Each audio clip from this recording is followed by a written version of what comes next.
If you're a person of a certain age who ever spent any significant time in New York City or my hometown of Philly, the next two words will bring a wave of nostalgia: the Automat. For the rest of you, a new documentary tells you all about what you missed out on. The beloved restaurant chain brought to us by two men, Horn and Hardart. You walked in, you shoved a nickel into a coin slot of your choice, turned a knob, and opened a little door to retrieve some of the best food and drinks on the planet, as comedian Mel Brooks pays tribute to in the film in a song he wrote for the film. There was nothing like the coffee at the Automat. Its aroma and its flavor were supreme. From a silver dolphin spout, the coffee poured right out. Not to mention, at the end, a little spurt of cream. The documentary is called What Else? The Automat, and the filmmaker behind it is Lisa Hurwitz, who joins me now. Lisa, congratulations. It's great to meet you. Thank you so much, and I'm so excited that the film has just opened in Boston. Yeah, well, we'll tell people where they can go check it out. By the way, I went maybe 300 times when I was a kid. I tried to do a calculation last night. I didn't make the film. You never went, but you did. So what was the motivation? It's so random, but I loved eating in my college cafeteria. It was a really wonderful place for me, and I started researching cafeterias in my school library, and that was where I found out about Horn and Hardart's Automat. I'm from the West Coast. My folks are not East Coast people. We didn't know about it, so it was just this incredible discovery, and I was never able to forget it. So it's been quite a while since I first learned about the Automat, but it stuck with me. And at a certain point, I started working on this documentary, not knowing what it was going to really turn into and the types of folks that were going to ultimately become a part of it. Yeah, we'll talk about those folks in a couple of seconds. But for those who never had the pleasure of being there or haven't seen the film yet, could you just describe the big picture? This is not like any cafeteria that somebody watching the show ever went to. Describe the big scene and then the wall.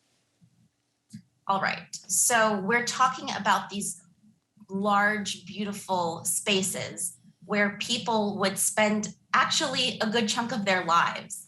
You would go all the time to eat at the Automat, and they were all over New York City. There were Horn and Hardarts all over Philadelphia, and you would go in there, you'd give your dollar to a cashier, and the cashier, without even looking, would just convert your dollar into 20 nickels. And this was the very famous nickel thrower. You then would proceed to these walls lined with beautiful Carrara glass marble vending machines where you would put your nickel into a slot and then take your food out of a little glass cubby. And so this is what really set apart Horn and Hardart's cafeteria from all the others. It was the Automat. Well, and also high ceilings, marble tables, chrome around the little windows and on the knob. It was unbelievable. You mentioned the folks in your film. Here are just a couple of conversations you had with a few people who I'm guessing people will recognize. Here it is. It was a good place to eat. The food was delicious. The prices were right. There were all kinds of people, from poor people to matrons in furs. This photo was taken when I was about 7 years old, living in the South Bronx, immigrant family, not making a great deal of money. So you have to understand, we almost never went to a restaurant. So going to an Automat was not just the experience of seeing this mechanized food delivery system, it was going to a restaurant. In the 60s, there was a group that we organized. We met on the second floor of Horn and Hardart at 15th and Market, where there were ideas about what could happen if we worked hard enough. It was the birth of the Black political movement in Philadelphia, which led to my being able to run for mayor of Philadelphia. I have never stopped threading everything we've done at Starbucks with that initial experience. How do you create that level of theater, excitement, surprise, and delight? You should treat the people at Starbucks as well as Horn and Hardart treated their own employees. One of the common threads through those interviews, particularly with Bader Ginsburg and Colin Powell and Wilson Goode, but some others as well, this was the great leveler, rich and poor, black and white. Essentially, it was democracy at its best. Is that a fair way to describe it? It is. And one of the greatest things about the Automat was how it was just good enough for everyone. You could find all kinds of people there. It was this incredible private space that really acted like a public space. People would just go there. There was nothing embarrassing about it, even though it was incredibly cheap. It was such high quality in every way. So women were just starting to enter the workforce when Horn and Hardart, H&H as I called it as a kid, the Automat exploded. Women felt safe there. Explain that a little bit. So we're talking turn of the century. Women didn't used to go out on their own to eat, but women needed a place to go eat because they were starting to work, particularly as secretaries, as stenographers. And so that's really when the cafeteria became a thing. They were restaurants for women. And there were so many cafeterias, but really Horn and Hardart outlived the others and stood out because they had something that the others didn't. And of course, Horn and Hardart appeared in so many films and television shows over the course of its life. And even, to this day, it continues to make appearances. There really was not another cafeteria with the cachet of the Automat. And it wasn't just women, immigrants, as you say in your film.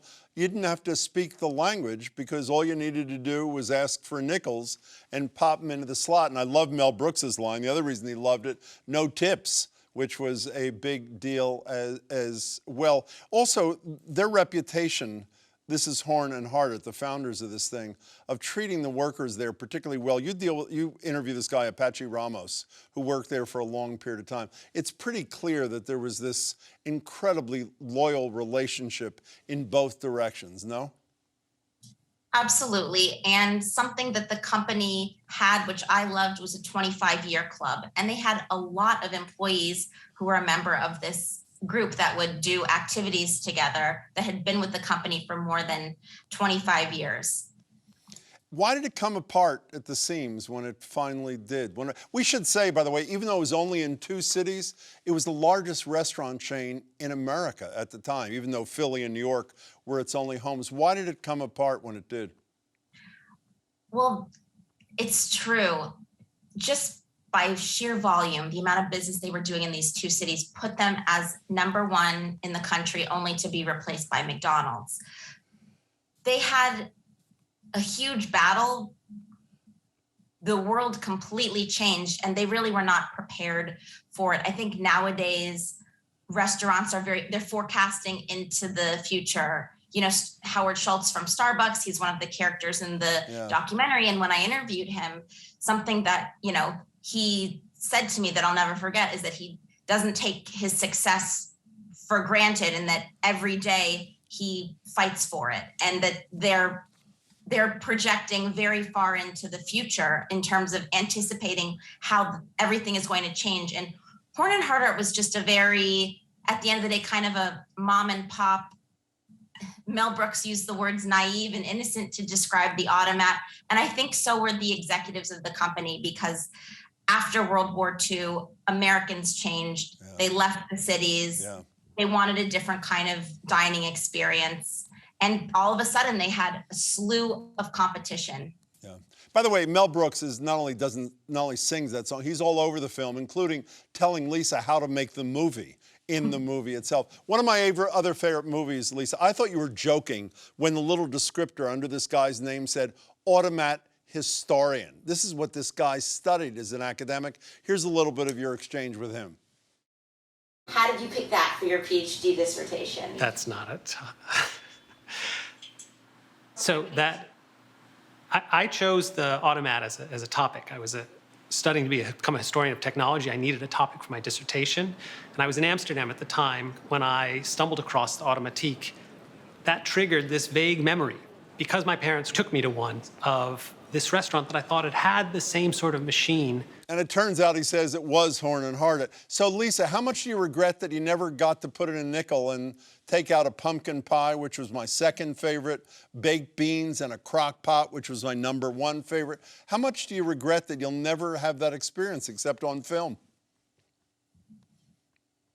You know, every time I do a Q&A, it always comes up that I'm so jealous of everyone who has these memories.